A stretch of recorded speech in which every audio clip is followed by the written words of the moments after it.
Dad, Dad, someone is looking for you. It's a woman. It's a woman, Annie said, standing in the doorway of William Carter's home office. She says she needs to see you. William didn't look up from the screen. Tell her it has to be later, William said calmly. I'm in a meeting.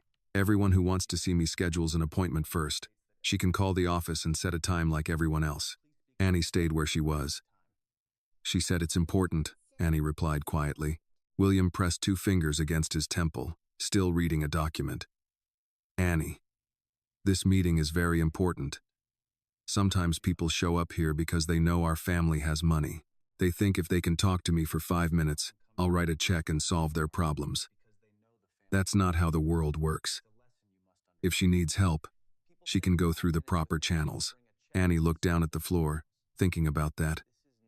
Okay, she said softly. She turned and left the office, her small footsteps fading down the long hallway.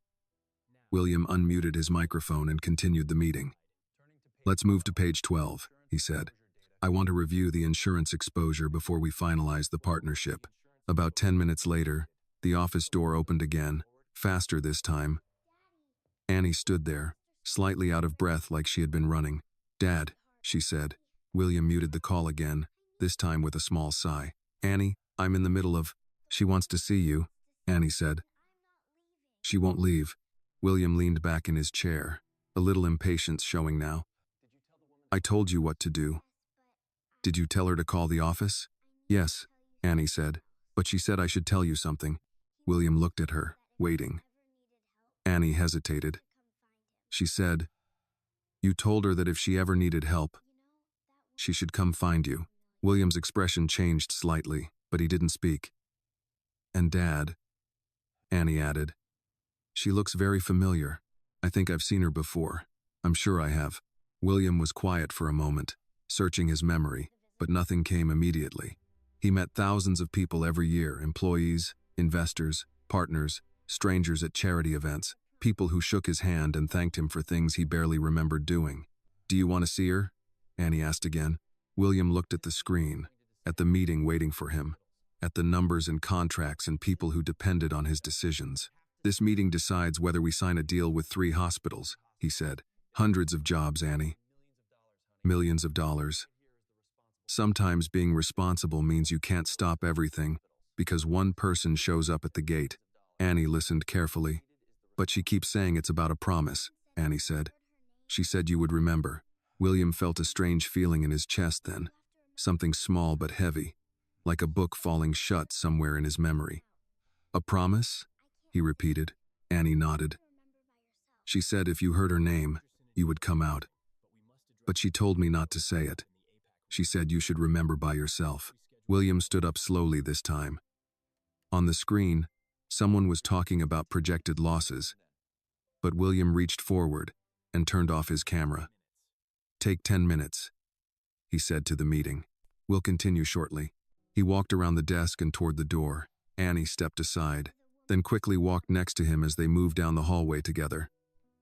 Is she in trouble? Annie asked. I don't know, William said honestly. Are you in trouble? Annie asked. William almost smiled at that, but there was no humor in his eyes. I don't know that either, he said. They reached the front door, and Annie pushed it open. The late afternoon air was cool, and the long driveway stretched out toward the front gate. There, Annie said, pointing. A woman stood just outside the gate, her hands clasped in front of her. She wasn't dressed like someone coming to a business meeting.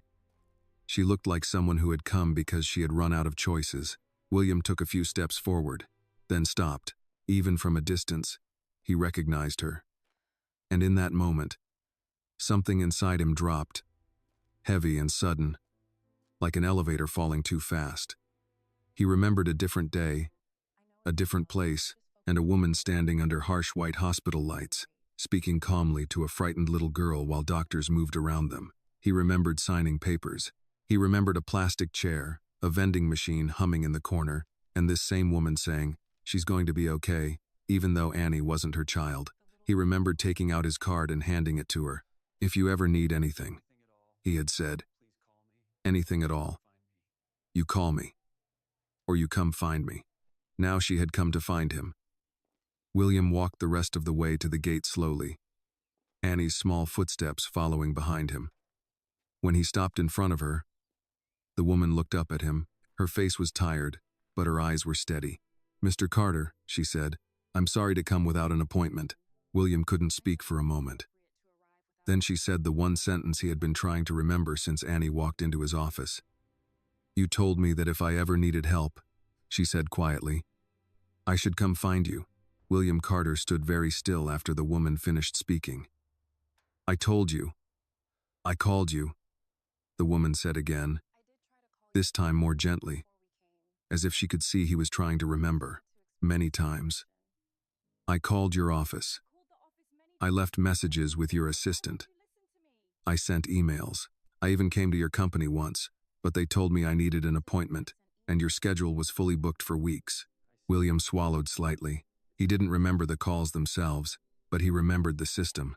Layers of assistants, filters, schedules, priority lists. Important people first. Important deals first. Important problems first. People like this woman rarely made it through those layers. "I wasn't trying to cause trouble," she continued. "I know how this looks, showing up at your house, but I didn't know what else to do. My son's doctor said we were running out of time, and the only person I could think of who might be able to help was you, because of what you said that night." She looked him directly in the eyes when she said the next sentence. "You told me that if I ever needed help, I should come find you. So I came. I'm here because of that promise. Mr. Carter, I'm here to ask you to keep it." William felt the weight of those words settle heavily in his chest. Behind him, Annie stepped a little closer, her small fingers curling around his hand again. "Dad," she said softly, "what promise?" William didn't answer right away. He finally spoke, but he spoke to Annie, not to the woman. "2 years ago," he said slowly, "you and I hadn't known each other very long yet. Do you remember the hospital?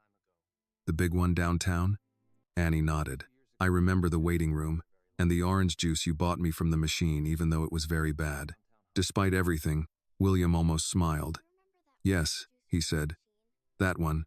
He looked back at the woman briefly, then continued speaking to Annie. "That night, you were very sick," he said carefully, choosing his words so he didn't frighten her. "And I wasn't there when you first got to the hospital. I got there later, but she was already there." Annie looked at the woman again, her eyes wide, trying to place the memory. "She stayed with you," William said. "She talked to the doctors. She signed papers. She made sure they took care of you until I arrived. She didn't know you. She didn't know me. But she stayed anyway." Annie was very quiet now. William continued, his voice lower. "When I got there and saw you sleeping in that hospital bed, and I saw that a stranger had stayed for hours to make sure you were safe, I told her that if she ever needed help in this life, she could call me, and I would help her, no matter what." Annie looked down at the ground, thinking very hard in the serious way she did when something important was happening. "So, this is that promise?" she asked. "Yes," William said quietly. "This is that promise." They stood there in silence for a moment, the three of them connected by a night from 2 years ago that none of them had forgotten. The woman spoke again, more softly now. "I wouldn't have come if there was any other way," she said. "I tried everything first. Insurance, other hospitals, other doctors. But every door kept closing. And every time another door closed, I remembered what you said in that hospital hallway. So I kept trying to reach you. And when no one called me back, I decided I had to come here myself." William nodded slowly, absorbing every word. "I'm not asking you to save the world," she said. "I'm just asking you to help me save my son. You told me once that if I ever needed help, I should find you. So I found you." If this story touched your heart, please like this video and share your thoughts in the comments. Tell us where you are watching from, because every story connects people from different places. And if you believe kindness and keeping promises still matter in this world, please subscribe to the channel so you do not miss the next story. Annie tugged lightly on William's hand. He looked down at her. "Dad," she said, "are we going to help her because she helped me?" William looked at Annie for a long moment before answering. "Yes," he said. "We are." Then he looked back at the woman at the gate. He was thinking about a hospital hallway, a plastic chair, and a promise he had made when he was simply a father who was afraid of losing a child. "Tell me your son's name," William said. "Daniel," she replied. "His name is Daniel." William nodded once. "All right," he said. "I'm going to make some calls. I don't know how difficult this is going to be yet, but I'm going to try." The woman closed her eyes for a brief second, and when she opened them again, they were wet but steady. "Thank you," she said. "That's all I was asking for. Just try." William turned toward the house, and Annie walked beside him again, still holding his hand. As they reached the front door, Annie looked up at him and asked one more question. "Dad?" "Yes?" "Why didn't you call her back before?" William stopped walking. He looked out across the long driveway toward the gate where the woman was still standing, small and alone against the evening light. Then he answered with a quiet honesty that he rarely allowed anyone to hear. "Because I was busy," he said. "And sometimes, Annie, being busy is just another way of saying we forgot what really matters." Annie squeezed his hand. "Then we should help her," she said simply. "So you don't forget again?" William nodded once, then opened the door and walked back into his office, already reaching for his phone, already knowing that from this moment on, he was no longer deciding whether to help. He was deciding what he was willing to lose in order to keep a promise. When William walked back into his office, the voices on the screen were still talking, still waiting, still discussing numbers that, only 30 minutes ago, had seemed important enough to delay everything else in his life. He sat down slowly, but he didn't turn the camera back on right away. For a moment, he just looked at his own reflection in the black screen. A man in an expensive suit, in a beautiful office, in a house big enough to echo when you walked through it alone. "Mr. Carter?" One of the board members' voices came through the speaker. "Are you still with us?" William pressed the button and turned the camera back on.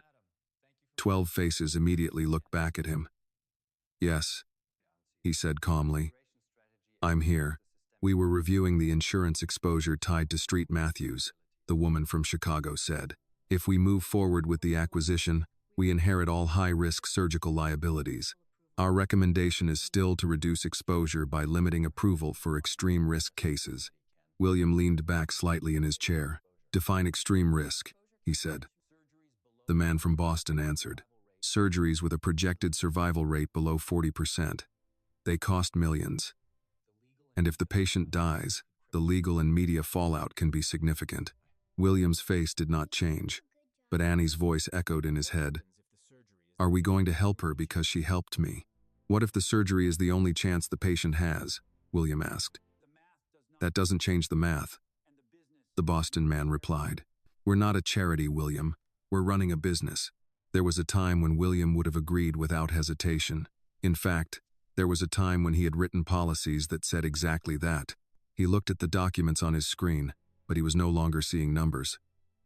He was seeing a woman standing at a gate, holding herself together with nothing but a promise someone else had made. "We'll continue this discussion tomorrow," William said suddenly. There was a pause on the call.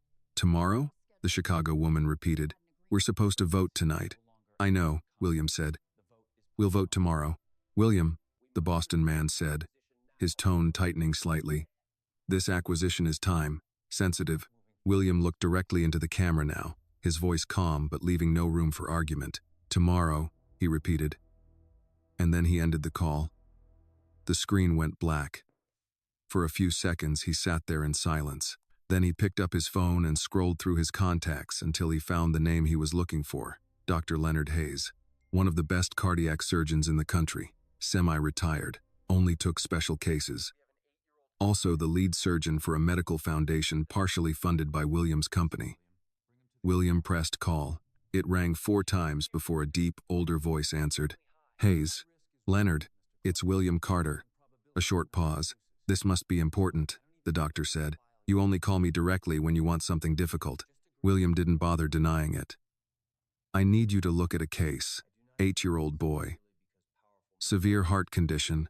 They say it's high risk." "They always say it's high risk when they don't want to touch it," Hayes replied. "Send me the file." "I don't have the file yet," William said. "I need you to agree to see him first." There was a longer pause this time. "That's not how I work, William. I don't take cases because powerful people ask me to. I take cases because I think I can save the patient. I know, William said. I'm not asking you to do the surgery. I'm asking you to look at him. That's all. Dr. Hayes was quiet for a moment. You sound different, he said. Usually when you call me, you already have 3 lawyers and a contract ready. William leaned back in his chair and stared at the ceiling for a second. This one's not business, he said. This one's a promise. On the other end of the line, the old surgeon exhaled slowly. Send me the hospital name and the boy's information, he said. I'll go see him tomorrow morning. No guarantees. That's all I'm asking for, William said. He hung up and immediately made 3 more calls, one to the hospital administrator, one to his foundation director, and one to his insurance division. Each call was calm, precise, and left no confusion about what he wanted done. By the time he finished, nearly an hour had passed. When he finally walked out of his office, Annie was sitting on the floor in the hallway with a book open in her lap, though she wasn't really reading. She looked up the moment he opened the door. Did you call the doctor? She asked. Yes, William said. Is he going to help the boy? He's going to see him tomorrow, William replied. That's the first step. Annie nodded like that was a very serious and important step. Where's his mom? Annie asked. In the guest house, William said. Mrs. Turner is making her something to eat. Annie stood up and walked over to him. Was your meeting very important? She asked. William looked down at her and thought about the contracts, the hospitals, the vote that was supposed to happen tonight. It was important, he said, but not more important than this. Annie seemed satisfied with that answer. She slipped her hand into his again as they walked toward the back of the house. Dad? She said after a moment. Yes? Are you in trouble because you're helping them? William thought about the board, the insurance division, the policies he himself had signed years ago, the headlines that could appear if this surgery went wrong. Yes, he said honestly. I might be. Annie was quiet for a few steps. Then she said, That's okay. You told me brave people do the right thing even when it causes problems. William stopped walking. He looked down at her, this small girl who had come into his life without warning, and rearranged it without asking permission. Did I tell you that? He asked. Annie nodded. The first week I lived here. When I broke the glass in the kitchen and told you the truth. William remembered that. She had stood there, so small, waiting to be sent away, and he had realized in that moment that what she feared most was not punishment. It was being left. He squeezed her hand gently. Then I guess I have to be brave now, he said. They continued walking toward the guest house where a tired mother was sitting at a small table, waiting for news that would decide whether her son lived or died. And for the first time in many years, William Carter was not thinking like a billionaire. He was thinking like a man who had made a promise and finally understood that some promises are not measured in money, they are measured in consequences. When William entered the guest house, he saw the woman sitting at the small wooden table near the window, a cup of tea in front of her that had already gone cold. She was sitting very straight, her hands wrapped around the cup as if she were trying to keep them from shaking. She stood up immediately when he walked in, like people do around men they believe are more important than they are. You don't have to stand, William said gently. She nodded, but she didn't sit back down right away. Annie walked in behind William and gave the woman a small, polite wave before quietly sitting on the couch, her legs tucked under her, watching the adults with wide, observant eyes. I called a surgeon, William said, getting straight to the point. One of the best. He's going to see your son tomorrow morning and review the case himself. The woman closed her eyes for a moment, and William could see the way her shoulders dropped slightly, like someone had just taken a small portion of the weight she had been carrying. Thank you, she said. That's more than anyone else has been willing to do. What hospital is your son at? William asked. Street Matthews, she replied. William gave a small nod. That was one of the hospitals in the acquisition deal. Of course it was. Life had a strange way of connecting problems when you least needed them to be connected. I've already spoken to the administration, William said. They're expecting Dr. Hayes tomorrow. They'll make sure your son is ready for evaluation. The woman hesitated, then said, There's something else you should know. William waited. Our insurance refused to approve the surgery, she said. That's why the hospital won't schedule it. They said the operation is too expensive and too risky. Without insurance approval, we can't even get on the surgery list. William felt a slow, cold realization move through him. What insurance company? He asked, though something in him already knew the answer. She told him the name. It was one of his companies. For a moment, William didn't speak. Annie looked from him to the woman, sensing the shift in the room even if she didn't fully understand it. They said the policy doesn't cover experimental or high-risk procedures. The woman continued quietly. They said even if the doctor agrees to do the surgery, the insurance will not pay for it. And the hospital won't do it without financial approval. William walked to the window and looked out into the darkening yard. He put one hand in his pocket, the other resting against the glass. 5 years ago, he had approved a restructuring plan for the insurance division.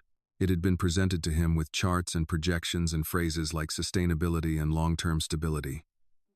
The change had saved the company hundreds of millions of dollars. One of those changes had been a policy limiting coverage for high-risk surgeries with low survival probability. At the time, it had made perfect business sense. Now an 8-year-old boy was going to die because of it. Dad? Annie's voice came softly from behind him. William turned around. Is something wrong? She asked. William looked at her for a long moment before answering. The insurance company that said no to the surgery, he said slowly, belongs to me. Annie frowned, trying to understand. You mean, you're the one who said no? The question was simple. The answer was not. I didn't know about this specific case, William said. But yes, the rule that allowed them to say no. I approved that rule. The woman quickly shook her head. I'm not blaming you, she said. I know companies have rules. I know this is business. I just didn't know where else to go. William nodded slowly. But Annie was still looking at him. So, if it's your rule, she said carefully, can't you change it? William let out a long breath. It's not that simple, he said. If I change the rule for one person, I have to change it for everyone. It could cost the company a lot of money. People on the board won't like it. Investors won't like it. Annie thought about that. Then she asked the question that no one else in William's world would ever ask. But if you don't change it, the boy might die, right? William didn't answer. Annie slid off the couch and walked over to him. She was very small, standing next to him, but she looked up at him with the kind of steady gaze that made it impossible to lie. Dad, she said quietly. 2 years ago, when that lady helped me, did she ask if we had insurance first? William felt something twist sharply in his chest. No, he said. Did she ask if helping me would cost her money? Annie asked. No, he said again. Annie nodded slowly. Then I think this is not a business problem, she said. I think this is a promise problem. The room went very quiet after that. The woman looked down at her hands, and William looked at Annie like he was seeing her clearly for the first time in a long time. Not just as a child he had taken responsibility for, but as a person who saw the world in lines that were much simpler and much harder to ignore. Finally, William spoke. I'm going back to the office, he said. I need to make more calls. He looked at the woman. Tomorrow morning, Dr. Hayes will see your son, and tonight, I'm going to talk to my insurance division. The woman stood up again. Mr. Carter, whatever happens, thank you for trying. I know you didn't have to. William shook his head slightly. Yes, he said quietly. I did have to. He turned and walked back toward the main house with Annie beside him. Dad? Annie said as they walked. Yes?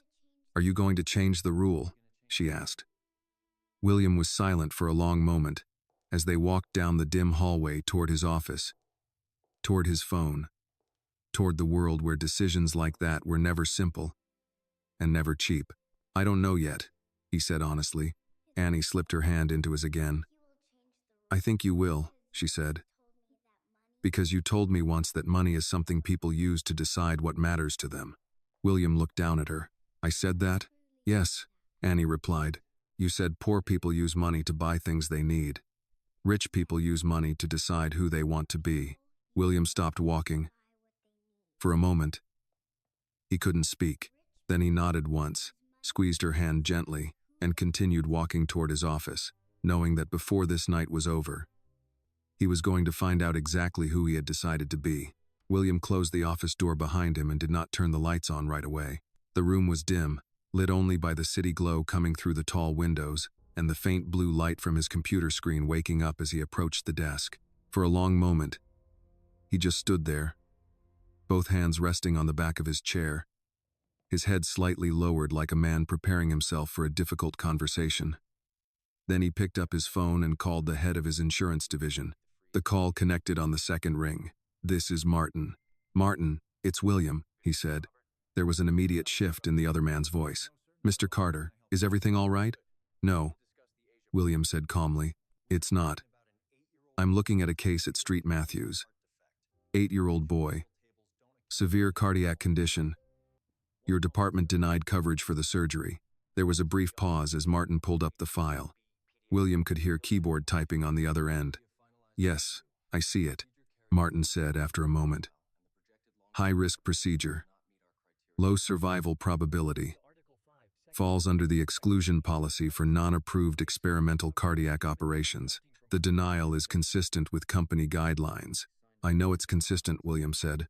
"I approved the guidelines. I'm asking you to make an exception." Another pause. Longer this time.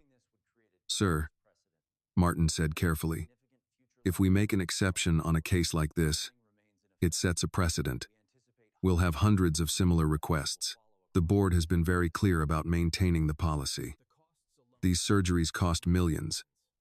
And when they fail, families sue, the media gets involved, and we lose twice financially and legally." William walked slowly around his desk as he listened, his hand tightening slightly around the phone. "What are the chances if the surgery is performed?" William asked. "The file says 30 to 40% survival," Martin replied. "Without surgery, the file estimates less than 10% chance of surviving the year." William stopped walking. "So we're not deciding whether this is a good investment," William said quietly. "We're deciding whether a child has a 30% chance to live or a 10% chance to live." "Sir, that's not how the board will see it," Martin said.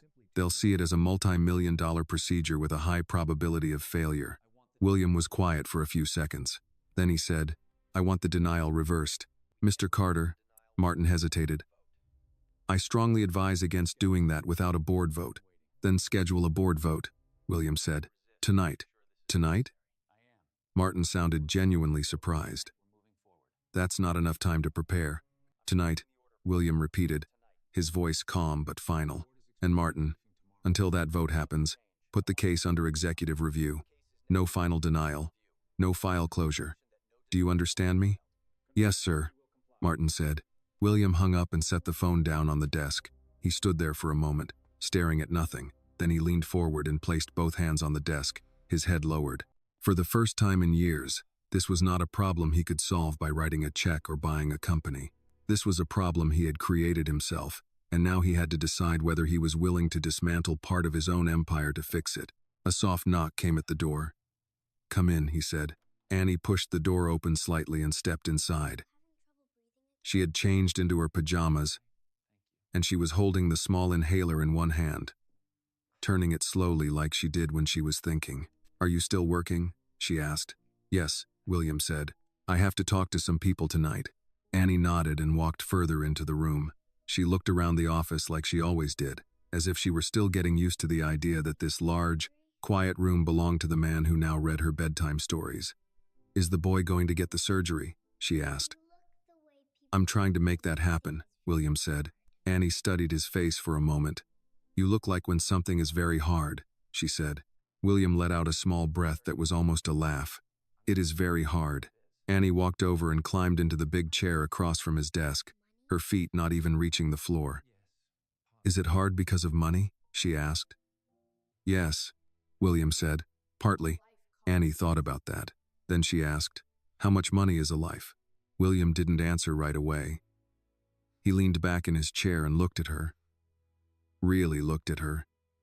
This small girl who asked questions that billion-dollar boardrooms never asked. "I don't know," he said finally. Annie nodded slowly, as if she expected that answer. "I think," she said carefully, "maybe money is for buying time. And doctors use time to save people." William felt that same tight feeling in his chest again. "Where did you learn to think like that?" he asked. Annie shrugged a little. "When I was little, the lady at the hospital told me that when people can't breathe, the most important thing is to give them time. She said if you can give someone a little more time, sometimes their body can fix itself." William looked at the inhaler in her hand. "Go to bed," he said softly. "It's late." Annie slid out of the chair but didn't go to the door right away. "Dad?" she said. "Yes? If the board says no, are you still going to help them?" William looked at her for a long time before answering. "That's what I'm trying to decide," he said. Annie walked over to him, leaned forward, and hugged him around the shoulders in the simple, sudden way children do when they decide you need it. Then she whispered, "I think the lady already decided 2 years ago. She helped me before she knew who you were. She didn't have a board meeting first." William closed his eyes for a brief moment and put his arm gently around her. After she went to bed, William Carter sat alone in his office, the city lights stretching out in front of him, his phone on the desk, waiting for the board members to join the emergency call he had just scheduled. Tomorrow morning, a doctor would decide whether a boy could be saved. But tonight, William Carter was going to find out whether a promise was more powerful than a boardroom. The board meeting started at 9:40 p.m. William sat alone in his office, the large screen on the wall slowly filling with faces, as one by one the board members joined the emergency call. Some looked annoyed, some looked curious, and a few looked worried. Emergency meetings usually meant lawsuits, scandals, or losses. In William's world, people were only called this late when something had gone wrong. "All right," said Jonathan Pierce, the senior board member, a man in his late 60s with silver hair and the calm voice of someone who had spent 40 years making difficult decisions without losing sleep. "William, this better be important. You don't call the entire board at night unless the building is on fire." William folded his hands on the desk. "In a way," he said, "it is." He pressed a button, and a file appeared on the screen. A medical report, a name, a number, a projected surgery cost. "This is an insurance denial case. From Street Matthews," William said. 8-year-old patient, cardiac surgery, denied under our high-risk exclusion policy. One of the board members frowned. "And we're here because we deny hundreds of cases like this every year." "Yes," William said, "we do." The room was quiet for a second, waiting for him to continue. "I'm asking the board to approve an exception," William said. "Full coverage for the surgery." Immediately, several faces changed. "That's a multi-million-dollar procedure," said a woman named Karen Holt, "and the survival rate is under 40%. This is exactly the kind of case the exclusion policy was designed for." "The policy was designed to protect the company," William replied, "not to decide who deserves a chance to live." "That's a nice sentence," said Martin, the head of insurance, who was also on the call. "But our responsibility is to the shareholders." Jonathan Pierce leaned back in his chair, studying William carefully. "Why this case?" the older man asked. "We've never made an exception before." "Why this one?" William could have given a corporate answer. He could have talked about public relations, about goodwill, about strategic charity. Instead, he told the truth. "Because 2 years ago, that boy's mother saved Annie's life," he said, "and I promised her that if she ever needed help, I would help her." The boardroom went completely silent. Some of them knew Annie was adopted. Few of them knew the story. Jonathan Pierce was still watching William very carefully. "So this is personal," he said. "Yes," William answered. Karen Holt shook her head slightly. "William, you're asking us to risk millions of dollars and set a legal precedent because of a personal promise." William didn't look away from the camera. "Yes," he said again. Martin spoke next. "If we approve this, every lawyer in the country will use this case to argue that we have a moral obligation to approve other high-risk procedures. This policy saved the company nearly $300 million over the last 5 years." William nodded once. "I know. I approved the policy, and now you want to break it," Martin said. "Yes," Jonathan Pierce finally spoke again, his voice calm but firm. "Let me ask you a different question, William. If the boy dies during surgery, the media finds out we approved an exception, and the shareholders sue the board for misusing company funds. Are you prepared to take responsibility for that? William didn't hesitate. Yes. You personally? Jonathan asked. Yes. I'll cover the entire cost of the surgery myself, not the company. Me. That caused a visible reaction on several faces. Karen leaned forward. That still doesn't solve the precedent problem. William nodded. Then we changed the policy, he said. Now several people started talking at once. Change the policy? You can't be serious. That policy is the reason the division is profitable. You'll open the floodgates. William didn't raise his voice. He just waited until they stopped talking. 5 years ago, he said. We changed the policy because the numbers made sense. Tonight, I'm telling you the numbers are not the only thing that matters. Karen crossed her arms. We are not a charity, William. William looked directly at her through the screen. No, he said, but we are also not supposed to be the reason an 8-year-old dies when we have the ability to help. Silence again. Jonathan Pierce tapped a pen slowly against his desk, thinking, You built this company from nothing. The old man said, You've always been ruthless about numbers. That's why this is surprising. William leaned back slightly in his chair, and for the first time that night, he looked tired. When I was 10 years old, William said, my father got sick. He needed a surgery my family couldn't afford. The insurance company said it was too expensive and too risky. They said the same words we use now. Not cost-effective. Low success rate. No one interrupted him. He died 8 months later, William said, and I remember my mother sitting at the kitchen table with a stack of medical bills and one letter from the insurance company saying they were sorry for our loss, but they were unable to approve the procedure. The room was completely silent now. I built this company so I would never be that powerless again, William said quietly, but somewhere along the way, I built the exact same system that killed my father. No one spoke for a long time. Then Jonathan Pierce asked the only question that mattered. If we approve this, the old man said, this will change the company, possibly permanently. Are you sure that's what you want to do? William thought about Annie sitting in the big chair in his office. He thought about a woman standing at his gate because she had run out of time. He thought about a promise made in a hospital hallway. Yes, William said. I'm sure. Jonathan looked around at the other faces on the screen.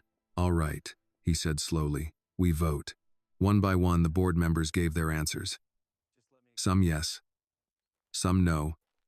Some reluctant. Some certain. When it was over, Jonathan looked back at William. The motion passes, he said. By one vote. William didn't move for a moment.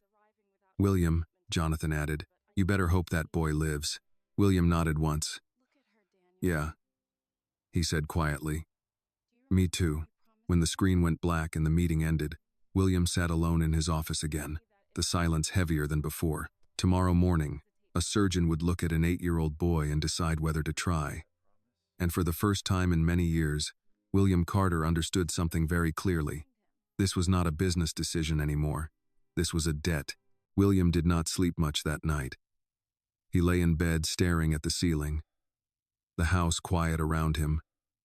The kind of quiet that only very large houses have soft air vents. Distant wood settling. The faint hum of a refrigerator somewhere far down the hall. Beside the silence, his mind replayed the board meeting over and over again. Each vote, each warning, each number attached to the decision he had just made. By morning, the decision would no longer belong to spreadsheets or board members. It would belong to a surgeon. At 6:30 a.m., William was already dressed when he walked into the kitchen. The sky outside was still pale, the early light just beginning to stretch across the yard.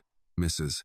Turner was at the stove, and Annie was sitting at the table in her school uniform, swinging her legs slightly as she tried to spread peanut butter evenly across a piece of toast. You're up early, William said. Annie looked up. I couldn't sleep, she said. I kept thinking about the boy. William poured himself a cup of coffee. Me too, he said. Annie watched him carefully. Are we going to the hospital today? Yes, William said. The doctor is going to see him this morning. Annie nodded like she had expected that answer. She pushed the second piece of toast toward him. You should eat, she said.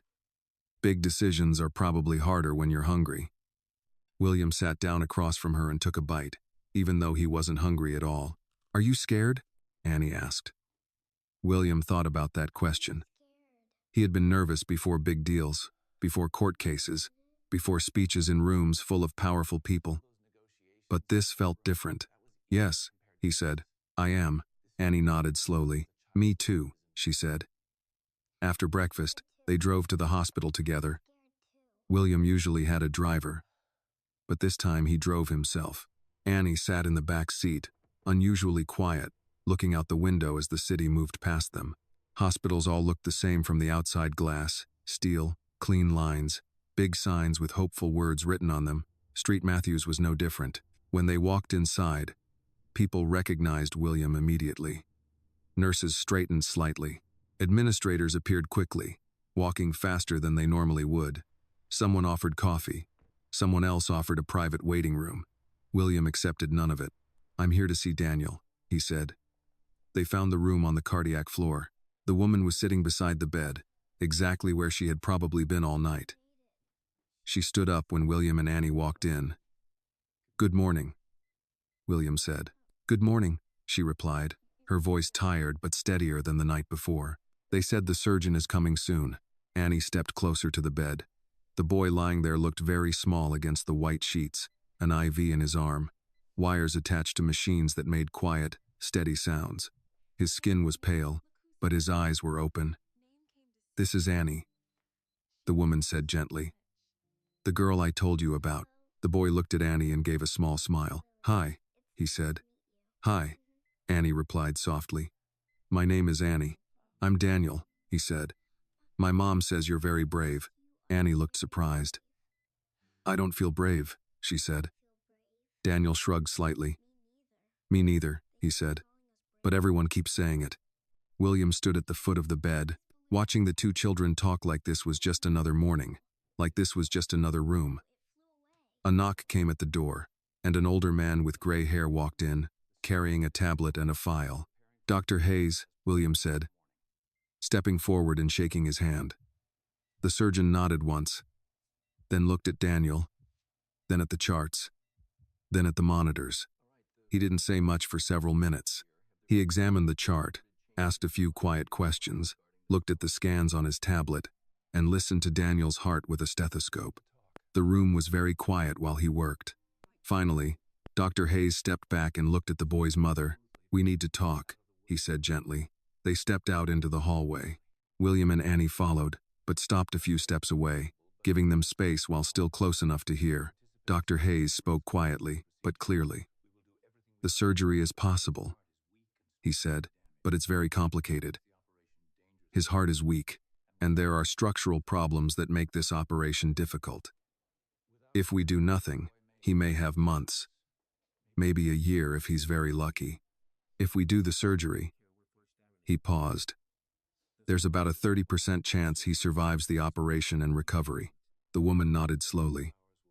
She had probably memorized those numbers already. And if he survives? She asked. He could live a long, normal life, Dr. Hayes said. Go to school, grow up, have a future. The hallway was silent. What do you recommend? She asked. Doctor. Hayes looked back through the glass window into the room where Daniel and Annie were now talking quietly. Two small heads bent toward each other like they had known each other longer than 10 minutes. I recommend we try, the surgeon said, but only if you understand the risk. The woman closed her eyes for a moment, then opened them again. If there's a chance he can live, she said, then we try. Dr. Hayes nodded once. Then he looked at William. Your foundation is covering the surgical team, the doctor said, but the hospital board is still concerned about liability. They want final financial authorization before we schedule the operating room. William held the doctor's gaze. You'll have it, he said. Dr. Hayes studied him for a moment, then nodded. Then I'll start preparing my team, he said. We operate in 2 days. When the doctor walked away, William stood in the hallway, looking through the glass at Annie and Daniel talking on the hospital bed. Annie was holding Daniel's hand and showing him how her inhaler worked, explaining it very seriously like she was teaching him something important. The boy listened like it mattered. William realized then that this had already stopped being about a promise a long time ago. Now it was about what kind of world Annie would grow up in. A world where powerful people only protected money, or a world where powerful people protected people. And in 2 days, a surgeon would open a little boy's chest and try to give him a future. But today, William Carter was the one being tested. When William and Annie left the hospital that afternoon, the sky was gray and low, the kind of sky that made the entire city feel quieter. Annie sat in the front passenger seat this time, her hands folded in her lap, unusually silent as William drove. "Dad?" she said after a long time. "Yes? Does Daniel know he might die?" she asked. William kept his eyes on the road. Children had a way of asking the questions adults tried to walk around. "I think he knows he's very sick," William said carefully, "but I don't know if anyone has used that word with him." Annie nodded slowly, looking out the window again. "When I was in the hospital," she said, "I knew something was very wrong because everyone was too nice to me." William glanced at her briefly. "Too nice?" "Yeah," Annie said. "When adults are scared, they become very nice. They talk softly and they bring you juice and they tell you everything is going to be okay even if they don't know that." William didn't know what to say to that, so he just kept driving. When they got home, Annie went to do her homework at the kitchen table, and William went straight back to his office. The moment he closed the door, the world he had stepped out of that morning came rushing back in emails, messages, missed calls, headlines already starting to appear online. He sat down and opened the first email from Martin, the head of insurance. Subject: Board Decision, Policy Exception Case. The email was long, full of legal language and risk assessments. But the important part was simple. The board had approved the exception for Daniel's surgery, but only under William's personal financial responsibility, and with a full legal waiver to protect the company. William leaned back in his chair and stared at the screen. He had expected that. Men like the ones on his board did not change systems easily. They allowed exceptions, not transformations. His phone rang. It was Jonathan Pierce. William answered. "Jonathan, you made the news," the old man said without greeting. William opened a browser and saw the headline immediately. "Billionaire intervenes in denied child surgery case." He closed the article without reading it. "That was fast," William said. "It always is," Jonathan replied. "The hospital board leaked it. They're protecting themselves in case the surgery goes wrong." William nodded even though Jonathan couldn't see him. "Of course they are." There was a short silence on the line before Jonathan spoke again. "You know what this means, don't you?" the older man said.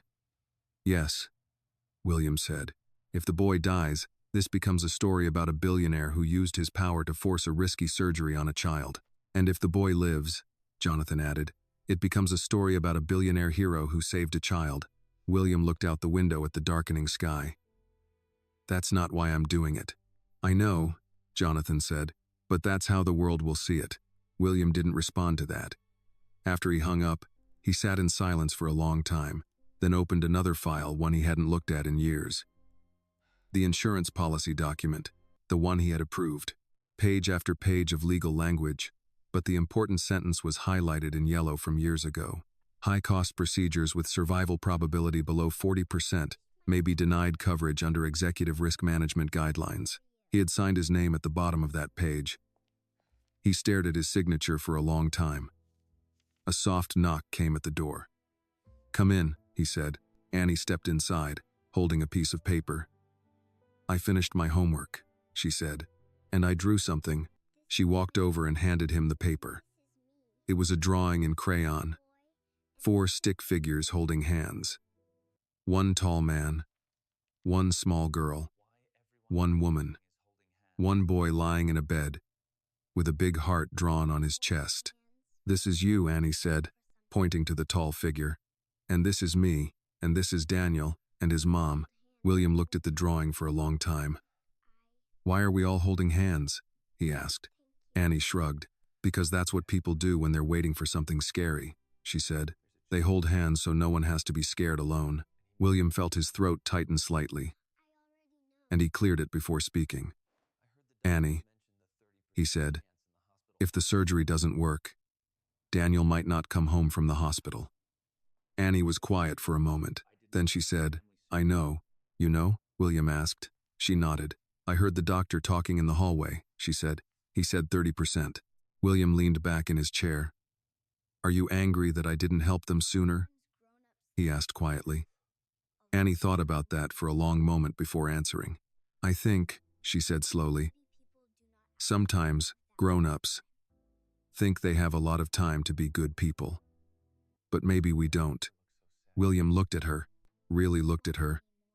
This small girl who had walked into his office a few days ago and unknowingly started a chain of decisions that was now changing everything.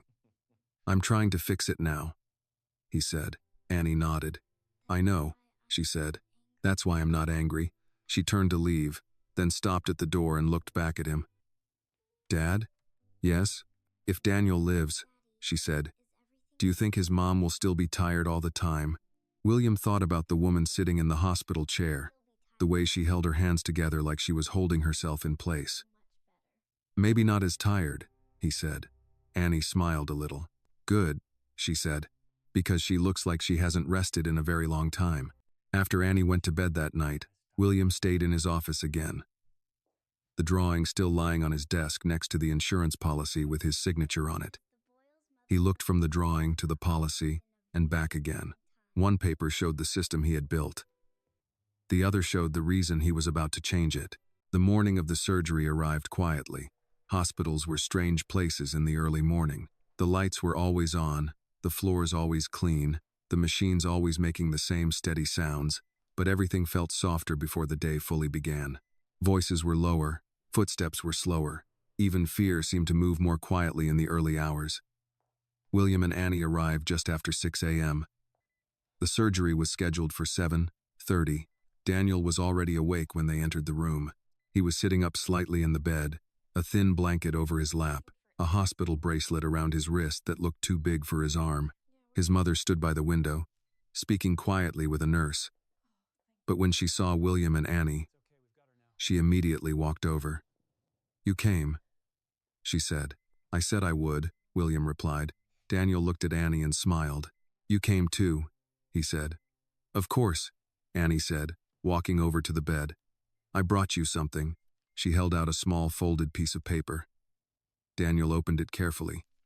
It was another drawing this time, a picture of a big heart, with 4 people standing around it. Above the heart, Annie had written in careful, uneven letters. For Daniel, so you can use this one until yours is fixed. Daniel stared at the drawing for a long time. Thank you, he said quietly. I think this is a very good heart. Annie nodded seriously. I made it extra strong, she said, so you have to give it back after the surgery. Daniel smiled a little. Okay, he said. A few minutes later, Dr. Hayes walked in with 2 nurses and a younger doctor. He explained the procedure again, calm and clear, the way people do when they have explained the same thing many times but know it is the first time the family is truly hearing it. We'll take good care of him, Dr. Hayes said to Daniel's mother. I need you to be brave for a few hours. She nodded, but she couldn't speak. When the nurses came to take Daniel to the operating room, he looked at his mother first. She leaned down and hugged him very carefully, like she was afraid he might break. I'll be right here when you wake up, she whispered. Then Daniel looked at William. Are you the man who made the phone calls? He asked. William nodded once. Yes, he said. Mom said you're very busy. Daniel said, thank you for not being too busy this time. William felt that sentence land somewhere deep inside his chest. You're welcome, he said quietly. Then Daniel looked at Annie. Don't forget to take care of my heart, he said, holding up the drawing. I will, Annie said. You just focus on the doctor. They wheeled him out, the bed moving slowly down the hallway until it disappeared through the double doors marked surgery. And just like that, there was nothing left to do but wait. Waiting rooms were designed for bad news. Uncomfortable chairs, old magazines, coffee that never tasted right. William had sat in rooms like this before, many years ago, when he had been young and powerless and waiting for doctors to tell him whether his father was going to live or die. He had never forgotten the feeling of being a child in a room where adults spoke in quiet voices and avoided your eyes. Now he was the adult in the room. Daniel's mother sat with her hands clasped so tightly her knuckles had turned white. Annie sat beside her, swinging her feet slightly but not saying much, just staying close. After about an hour, Annie reached into her small pocket and took out her inhaler, turning it slowly in her hands like she did when she was nervous. Daniel's mother noticed. "Do you need it?" she asked gently. "Not right now," Annie said. "I just like to hold it when I'm scared." The woman nodded. "I understand," she said. They sat like that for hours. Nurses came and went. A volunteer offered sandwiches. No one was hungry. At one point, Annie leaned her head against William's arm and fell asleep. William didn't move, afraid to wake her. He just sat there, one arm around his daughter, across from a mother who was waiting to find out if she still had a son. After what felt like an entire day but was only 4 hours, the double doors finally opened and Dr. Hayes walked into the waiting room, still wearing his surgical cap. Everyone stood up at the same time. For a moment, the doctor didn't say anything. He pulled the cap off slowly, and William saw the exhaustion on his face. "Well?" Daniel's mother asked, her voice barely more than a whisper. "Doctor?" Hayes looked at her, then at William, then at Annie, who was now awake and holding the drawing in both hands like it was something alive. "The surgery was very difficult," the doctor said. "There were a few moments where we thought we were going to lose him." Daniel's mother covered her mouth with her hand. "But, Doctor," Hayes continued. And now there was the smallest hint of a smile on his face. "His heart is beating on its own. The repair held. He's in recovery now." The woman didn't cry right away. She just stood there like her body didn't understand the words yet. "He's alive?" she asked. "Yes," Dr. Hayes said. "He's alive. The next 48 hours are still very important, but the surgery was successful." That was when her legs gave out and she had to sit down because she couldn't hold herself up anymore. Annie looked up at William with wide eyes. "Does that mean he gets to keep my heart drawing?"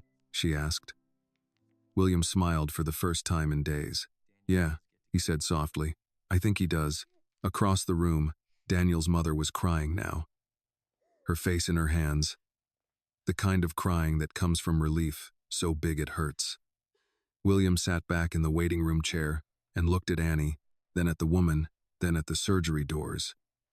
For the first time since the woman had appeared at his gate, he allowed himself to breathe. But deep down, he knew something else too.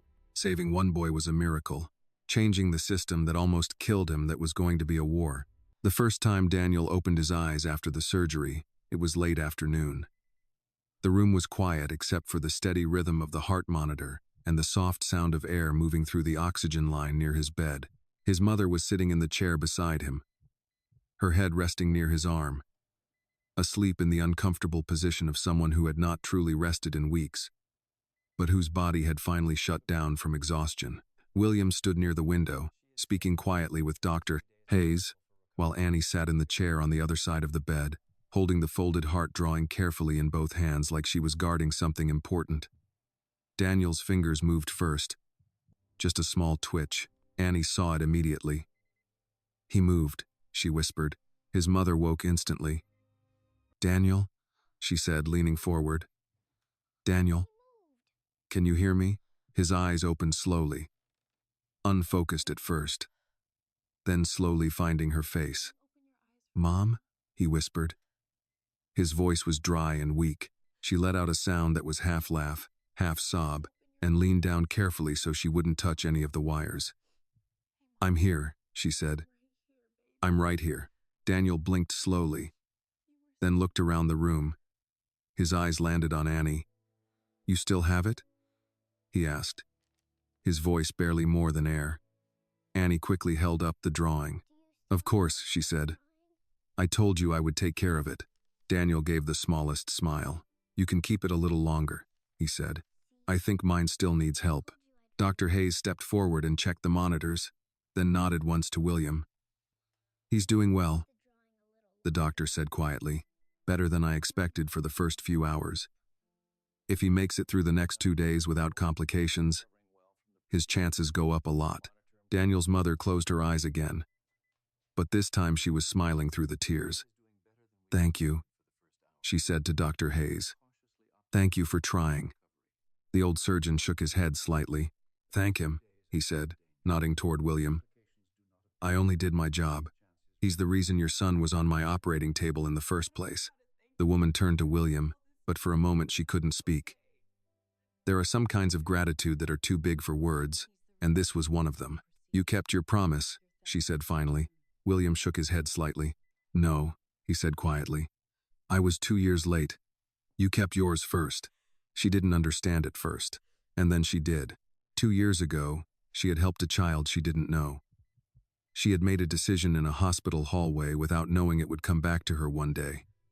That was how promises worked sometimes. They traveled in circles. They came back when you least expected them. That evening, William and Annie went back home for the first time in 3 days. The house felt different when they walked in. Quieter in a different way. Like something important had happened, and the walls knew it. Annie went straight to the kitchen and climbed onto one of the tall chairs. "Can we bring them dinner tomorrow?" she asked. "Who?" William asked.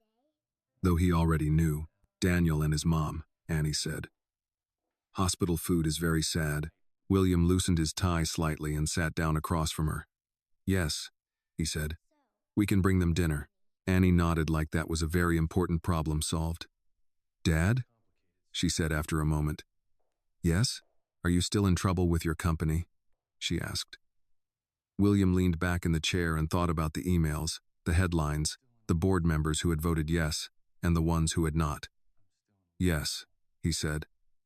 "A little." Annie considered that. "But you saved him," she said. "So that's good trouble, right?" William smiled slightly. "Yeah," he said. "That's good trouble." The next morning, the headlines were everywhere. Billionaire overrules own company to save child. Insurance giant makes rare exception after CEO intervenes. Power, money, and a promise. The story behind the surgery. William sat in his office reading the articles, but the words didn't affect him the way they would have a week ago. Some articles called him a hero. Some called him reckless. Some said he had created a dangerous precedent. Some said he had done what any decent man should do. He closed the laptop. The door opened and Annie walked in, already dressed for school.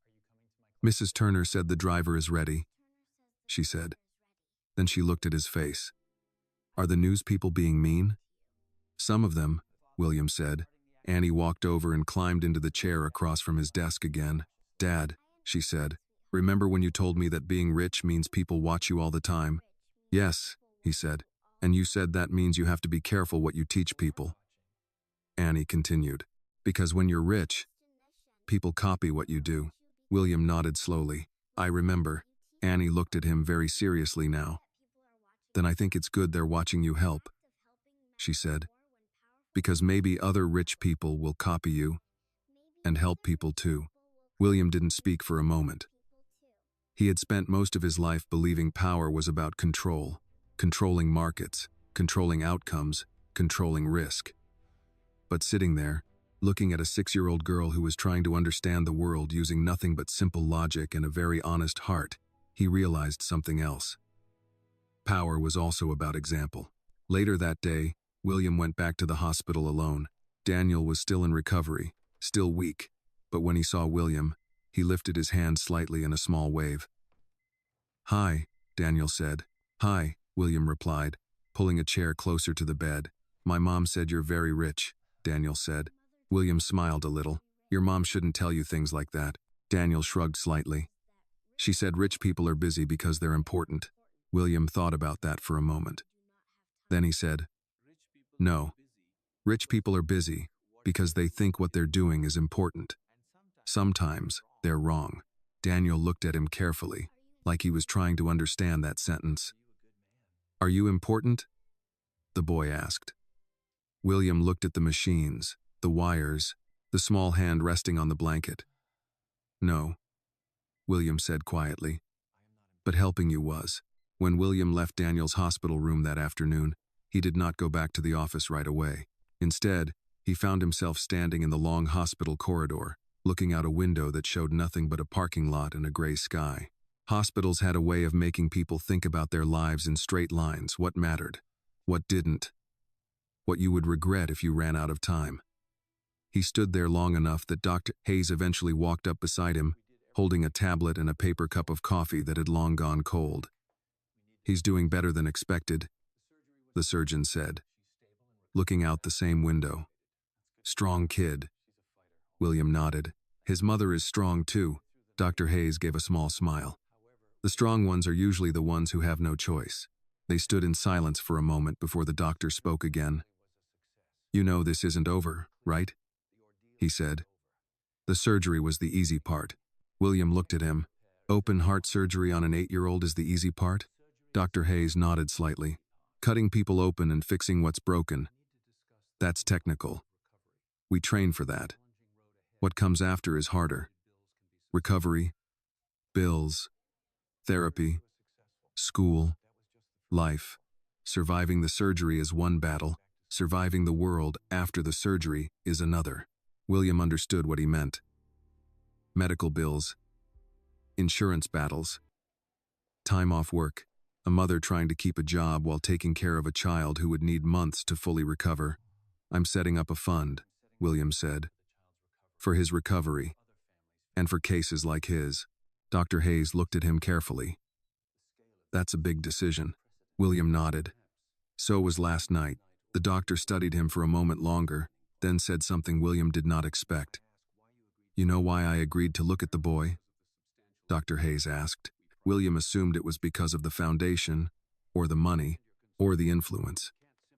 "Because I asked you to," he said. Dr. Hayes shook his head. "No. I agreed because 20 years ago, a man like you called a hospital and asked a surgeon to operate on a factory worker who couldn't afford heart surgery. That surgeon was me, and the factory worker was my brother." William blinked, surprised. "He lived another 15 years, Dr. Hayes said. Got to see his daughter graduate. Got to meet his grandson, all because someone with money decided to make a phone call." William didn't know what to say. Dr. Hayes took a sip of his cold coffee and made a face. "Most people think power is money," the old surgeon said. "It's not. Power is the ability to change someone's story." Then he walked away down the hallway, leaving William standing there alone with that sentence. Power is the ability to change someone's story. That night, William called another board meeting. Not an emergency meeting this time. A scheduled one. Formal. Recorded. When everyone was on the call, he didn't start with numbers. "I'm creating a new division," he said. "A medical approval review board funded by my personal shares. Its purpose is to review denied high-risk cases for children and approve surgeries when there is a reasonable chance of survival." Karen Holt immediately frowned. "William, we already discussed this. One exception is one thing. Building an entire system around it is something else." "Yes," William said. "It is." Martin, the insurance director, leaned forward. "Do you have any idea how many cases like this there are every year?" "Yes," William said. "I asked for the numbers this morning. Around 312 pediatric high-risk denials last year. Several people shifted uncomfortably in their chairs." "That's exactly why the policy exists," Martin said. "If we approved all of those, the division would collapse." "I'm not asking the company to approve all of them," William said. "I'm saying I will." The room went quiet. "I will fund the surgeries personally," William continued, "through a foundation. The company keeps its policy. The board keeps its structure, but no child gets denied without a second review from a human being who has to look at a mother and explain the decision to her face." No one spoke for several seconds. Jonathan Pierce finally said, "You're serious?" "Yes," William said. Karen leaned back in her chair. "Why?" she asked. "You already kept your promise. The boy lived. Why change everything?" William thought about Annie sitting in the hospital chair, holding a drawing of a heart. He thought about a woman standing at his gate because she had run out of time. He thought about his father and a letter from an insurance company. "Because I was lucky," William said. "This time, the story ended well. But there are hundreds of families every year whose stories end in waiting rooms, and most of them never meet someone like me." Jonathan nodded slowly. "And this is how you plan to spend the rest of your life? Fighting your own system?" William didn't even hesitate. Yes. After the meeting ended, William sat alone in his office again, but this time the silence felt different. Not heavy, not empty. Just quiet. A few minutes later, Annie knocked and walked in wearing her pajamas again. Mrs. Turner said I should be in bed, she said. But I wanted to say goodnight. William opened his arms and she walked over and hugged him. Daniel is going to live, she said into his shoulder, like she still couldn't quite believe it. Yes, William said. He is. Annie pulled back and looked at him. Dad? Yes? Did you fix the rule? She asked. William smiled a little. I'm working on it, he said. Annie nodded, satisfied. Then she said something very quietly, something that sounded like a child but felt like it came from someone much older. I think maybe the lady didn't just save me 2 years ago, Annie said. I think she saved you too. William didn't answer right away. Because deep down, he knew she was right. The next few days settled into a quiet routine that felt almost unreal after everything that had happened. William went to work in the mornings, but he spent his afternoons at the hospital. Annie went to school, then insisted on stopping by Daniel's room every evening, always bringing something small, a drawing, a book, once even a small puzzle she said was for when you get bored of being brave. Daniel grew stronger a little more each day. The first time he was able to sit up for more than 10 minutes, Annie clapped like he had just won a race. The first time he walked 3 steps with the nurse beside him, his mother cried again, but this time she didn't try to hide it. One evening, about a week after the surgery, William arrived at the hospital to find Daniel and Annie sitting at the small table near the window, both of them drawing very seriously. What are you two working on? William asked. A plan, Annie said without looking up. A plan for what? He asked. Daniel looked up and held up his paper. It was a drawing of a building with a big sign on it that said, Hospital for Kids Who Don't Have Money. William pulled a chair over and sat down. That's a very specific plan, he said. Daniel nodded. Hospitals fix hearts, he said. But someone has to fix the bills. William leaned back in the chair and looked at the drawing for a long moment. You know, he said slowly, I've been thinking about something like that. Daniel's mother, who had been standing by the window talking to a nurse, turned and looked at him. You've already done more than enough, she said quickly. You don't owe us anything anymore. William shook his head. This isn't about owing, he said. It's about how many Daniels there are that I never see. The room was quiet after that. Later that night, after Annie had gone to bed, William sat in his office with a stack of reports in front of him. Numbers, charts, denials, approvals, survival rates, costs, risk assessments. But now, every number had a face. He saw Daniel in the survival rate column. He saw Daniel's mother in the unpaid bill column. He saw Annie in every line that said pediatric case. Around midnight, he opened his laptop and began writing something that was not a business plan and not a legal document. It was something in between, a proposal for a new foundation. Not just for one hospital, but for many. A review board made up of doctors, not executives. Cases reviewed by people who understood medicine and consequences, not just finance and risk. He worked for hours, writing, deleting, rewriting. At some point, he realized he was not doing this because of a promise anymore. He was doing it because he finally understood something he should have understood a long time ago. Systems don't change because they are fair. Systems change because someone with power decides they are no longer acceptable. The next morning, he brought the proposal to Jonathan Pierce. The old man read it slowly, page by page, occasionally adjusting his glasses, occasionally looking up at William like he was trying to see not just the man sitting in front of him, but the boy he used to be. When he finished, he closed the folder and leaned back. This is not a small thing, Jonathan said. I know, William replied. You're talking about tens of millions of dollars a year, Jonathan continued. I know. You're talking about changing how the company interacts with hospitals, with insurance, with the public, Jonathan said. I know. Jonathan studied him for a long moment. This isn't about one boy anymore, is it? William shook his head. No, he said. It's not. Jonathan nodded slowly. Good, he said. Because if you were doing this for one boy, it would be a mistake. But if you're doing it because you finally understand the system you built, then maybe it's the first smart thing you've done in years. William almost smiled at that. Jonathan pushed the folder back across the desk. You'll have opposition, he said. A lot of it. Investors, analysts, maybe even some of your own executives. I know, William said again. Jonathan nodded. Then you better be very sure, the old man said. Because once you start this, you don't get to stop when it becomes inconvenient. William thought about a woman standing at a gate. He thought about a small girl holding an inhaler and asking him questions no board member had ever asked. He thought about a boy drawing a hospital where no one had to worry about money. I'm sure, he said. That evening, William went back to the hospital again. Daniel was sitting up in bed, and Annie was reading a book out loud to him, very seriously, like a tiny teacher. Daniel's mother stood when William walked in. I talked to my boss today, she said. I told them I might not be able to come back to work full-time for a while because Daniel will need therapy and checkups. I thought they were going to fire me. What did they say? William asked. She smiled a little, still not used to smiling yet. They said someone had already called them and arranged a flexible schedule and medical leave. William looked at her.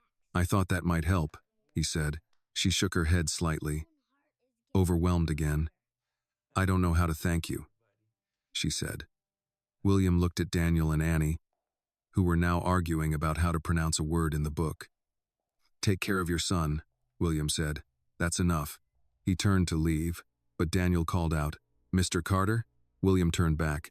Yes? Daniel held up the heart drawing Annie had made. I think I can give this back soon, he said. I think mine is getting stronger. William smiled. I think you're right, he said. As he walked out of the hospital that night, William realized something had changed in a way that could not be undone. 2 years ago, in a hospital hallway, he had made a promise to repay a kindness. But somewhere along the way, that promise had turned into something else. It had turned into a responsibility. A week after Daniel's surgery, the hospital room looked different. The machines were still there, but fewer of them were connected to him now. The constant beeping had slowed to a steady rhythm instead of a nervous one. The curtains were open, and sunlight filled the room in a way that made it feel less like a place where bad news lived. Daniel was sitting in a chair instead of lying in the bed, a blanket around his shoulders, concentrating very hard on a small stack of cards Annie had brought with her. You're cheating, Annie said, narrowing her eyes at him. I am not, Daniel said. I'm just winning. That's the same thing, Annie replied. William stood by the window with Daniel's mother, watching the two children argue about rules they were both changing as they went. He's stronger, William said. Yes, she replied softly. Every day he's a little stronger. She was different now too. The deep exhaustion in her face had softened. She still looked tired, but it was the tired of someone who had been through a storm and could finally see land again. The doctor said he might be able to go home in a week, she said. I don't think I've slept properly in a year, but for the first time I think I might be able to. William nodded. When he goes home, a nurse will visit twice a week, he said. And the physical therapist will come to your apartment. You won't have to bring him back and forth for every appointment. She looked at him quickly. You've already done enough. You don't have to keep doing this. William shook his head slightly. I know I don't have to, he said. I want to. She didn't argue again. Some people understood gratitude as a quiet thing, not something you repeated out loud too many times. Across the room, Annie and Daniel were now building something with the cards, a small, careful tower that kept falling and being rebuilt again. Why do you keep fixing it when it falls? Daniel asked. Annie looked at him like the answer was obvious. Because that's how you make it taller, she said. William heard that and almost smiled to himself. Children understood persistence better than most adults. Mr. Carter? Daniel said suddenly, looking over at him. Yes, William replied, walking closer. Daniel hesitated, then said, Mom told me that you changed the rules at your company because of me. William pulled a chair over and sat down so he was at eye level with him. Not just because of you, he said. Because of a lot of kids like you. Daniel thought about that. Does that mean other kids will get surgery too? He asked. Yes, William said. That's the plan. Daniel nodded slowly, like he was trying to understand something very big with a very small amount of life experience. Then when I grow up, Daniel said, I'm going to be a doctor and do the surgeries for the kids whose parents are scared. His mother turned away slightly, covering her mouth with her hand again. But this time she was smiling. That sounds like a very good plan, William said. Daniel looked down at the scar on his chest, visible above the collar of his hospital shirt. He touched it very gently. Dr. Hayes said this scar means someone fixed my heart, Daniel said, but I think a lot of people fixed it. Not just him. William didn't know what to say to that. That evening, after Annie had gone to bed, William sat alone in the living room instead of his office. The lights were low, and the house was quiet. On the coffee table in front of him was Annie's drawing, the one with the 4 stick figures holding hands around the big heart. He had kept it. He picked it up and looked at it again, studying the uneven lines, the oversized heart, the way Annie had drawn everyone smiling, even though at the time none of them knew how the story would end. He thought about the last few weeks and how close he had come to doing nothing, how easy it would have been to stay in that meeting, to tell Annie to ask the woman to make an appointment, to let the system continue working exactly as it was designed to work. He thought about how many times in his life he had used the phrase, "It's just business." Now that sentence felt different to him, smaller, less certain. Around 10 p.m., his phone rang. It was Jonathan Pierce. "You're becoming very popular," the old man said, without greeting. "That doesn't sound like a compliment," William replied. "It's not," Jonathan said. "Investors are nervous. Some of them think you're turning the company into a charity. Others think you're trying to fix a broken system. The problem is, those two things look very similar on paper." William leaned back on the couch. "Which one do you think I'm doing?" he asked. Jonathan was quiet for a moment. "I think," the old man said slowly, "you're trying to sleep at night." William didn't answer, because that was exactly right. "There's a board meeting next week," Jonathan continued.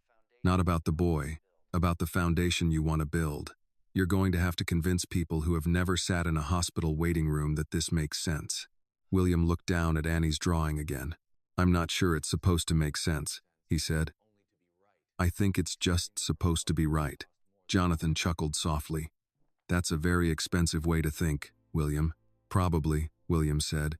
After he hung up, William sat there a long time in the quiet house, holding a child's drawing of a heart, and thinking about boardrooms, policies, promises, and the strange way one decision could change the direction of a life. Upstairs, Annie was asleep, probably dreaming in the simple, fearless way children do when they believe the adults in their life will keep them safe. William turned off the lights and sat there in the dark for a few more minutes before going to bed. In a week, Daniel would go home. In a week, the board would vote on the foundation. And William Carter knew that the surgery had not been the hardest part of this story. The hardest part was going to be changing the world that had made that surgery necessary in the first place. The day Daniel went home, the hospital room felt almost like a small celebration. There were no balloons, no loud voices, no big party, but there was a quiet happiness in the room that felt stronger than any decoration. Daniel was sitting on the edge of the bed, carefully putting on his shoes while his mother folded the few clothes they had brought with them. Annie stood very close. Watching like this was a very important operation that required her full attention.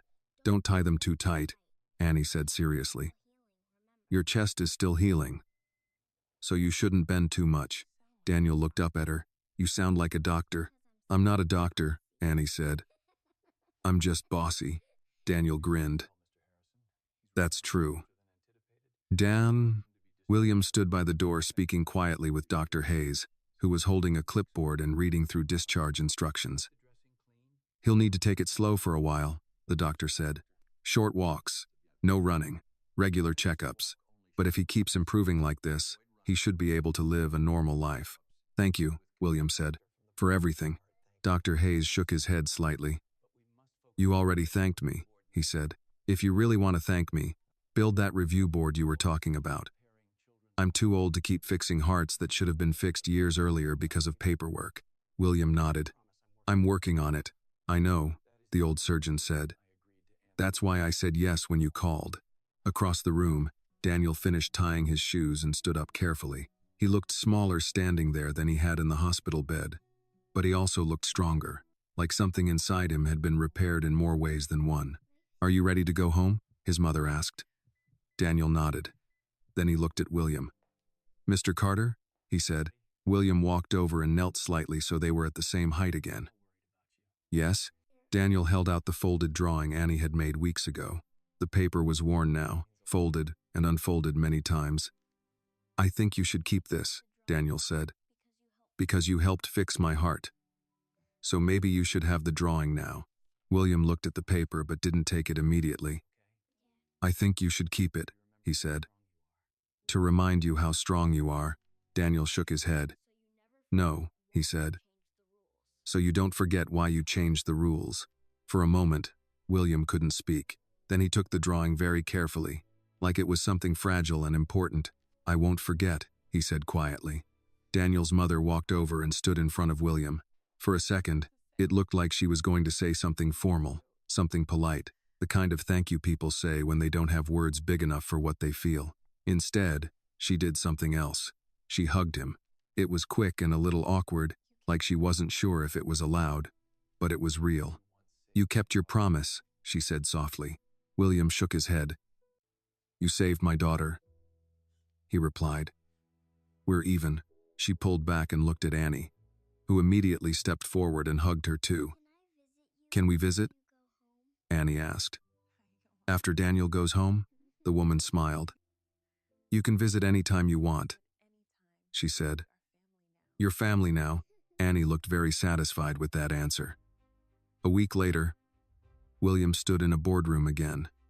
The same long table, the same people, the same screens and documents, and serious faces.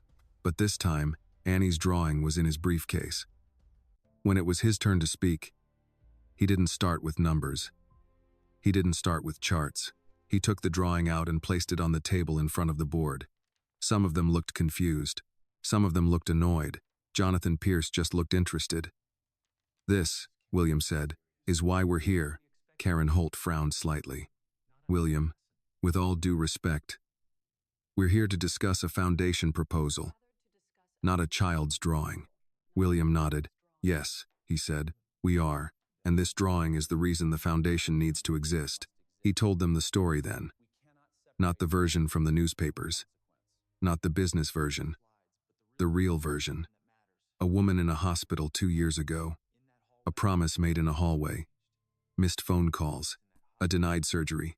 A board vote. A little girl who asked simple questions no one in a boardroom had ever asked him before. When he finished, the room was very quiet. "You're asking us to support something that will cost a lot of money," Karen said finally. "Yes," William said. "You're asking us to change policies that made this company successful," Martin added. "Yes," William said again. Jonathan Pierce leaned forward slightly. "No," the old man said. "He's not asking us to change the policies that made this company successful. He's asking us to change the policies that decide what kind of company this is going to be from now on." No one spoke after that. William looked around the table at the people who had helped him build an empire. People who understood profit, growth, and risk better than almost anyone. "I built this company so I would never be powerless again," William said quietly. "But power without responsibility is just another kind of poverty. We have the ability to change how this system works. So the only question left is whether we will." He didn't talk for another 10 minutes. He didn't argue. He didn't try to sell it like a business deal. He just left the drawing on the table. In the end, they voted. Not everyone said yes, but enough of them did. That night, when William came home, Annie was already in her pajamas, sitting on the couch waiting for him. "Well?" she asked the moment he walked in. William took the drawing out of his briefcase and handed it back to her. "We're building it," he said. "The review board, the foundation, all of it." Annie looked down at the drawing, then back up at him. "So more kids get to have their hearts fixed?" she asked. "Yes," William said. Annie smiled, then wrapped her arms around him in a tight hug. "I'm glad that lady came to the gate," she said. William held her for a moment, looking out over the quiet house, thinking about a promise made in a hospital hallway, a woman who refused to give up, a boy with a repaired heart, and a little girl who had asked the right questions at the right time. Me too, he said softly. And for the first time in many years, William Carter felt like the life he had built and the man he had become were finally the same person. This story reminds us that power and success mean very little if they are not used to help others. Sometimes, the biggest mistakes in life are not the things we do wrong, but the good things we delay because we think we have more time. A promise, a small act of kindness, or one decision to help someone can change an entire life. The story teaches us that true wealth is not measured by money, but by responsibility, compassion, and the courage to do the right thing when it is difficult. In the end, the billionaire did not just save a boy's life, the little girl and the boy saved his heart too, by reminding him what truly matters in life. This video is a work of fiction created with the assistance of artificial intelligence. All characters, events, and situations are not real and do not represent any actual people or true stories. The content is intended for storytelling and emotional illustration only.